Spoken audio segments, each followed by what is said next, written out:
రాష్ట్ర బడ్జెట్ లో కేవలం 2% కేటాయించి బీసీలను అవమానించారని బీసీ సంక్షేమ సంఘం రాష్ట్ర అధ్యక్షులు బైరి రవికృష్ణ మండిపడ్డారు. బీసీలపై ప్రభుత్వానికి గల చిన్న చూపుకు నిరసనగా ఈ నెల 13న బీసీ సంఘం జాతీయ అధ్యక్షులు జాతుల శ్రీనివాస్ గౌడ్ నేతృత్వంలో రాష్ట్ర వ్యాప్తంగా అన్ని జిల్లాల కలెక్టరేట్లు ముట్టడికి పిలుపునిస్తున్నట్లు బైరి రవికృష్ణ తెలిపారు.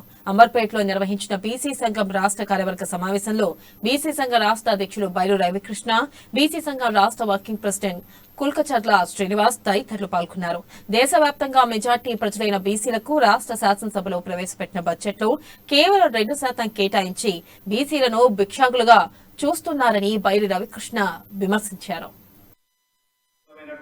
మాకు ఈ రాష్ట్రంలో మొన్న శాసనసభలో ప్రవేశపెట్టిన బడ్జెట్ మనందరూ కూడా తెలిసింది. మరి 50% ఉన్నటువంటి ప్రజలకు ఈ రాష్ట్ర బడ్జెట్ 2,90,396 కోట్ల బడ్జెట్ లో మరి బీసీలకు రావాల్సినటువంటి బడ్జెట్ 1,45,000 కోట్ల బడ్జెట్ ఇవ్వాలి 50% ఉన్నటువంటి ప్రజలు. కానీ ఎంత వేసింది రాష్ట్ర ప్రభుత్వం?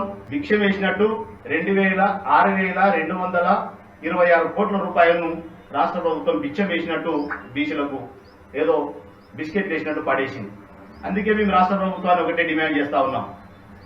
ఈ రాష్ట్రంలో ఉన్నటువంటి మెజార్టీ ప్రజలమైనటువంటి బాగోగులు మీకు అవసరం లేదా? ఈ రాష్ట్రంలో ఉన్న బీసీల ఓట్లు మీకు అవసరం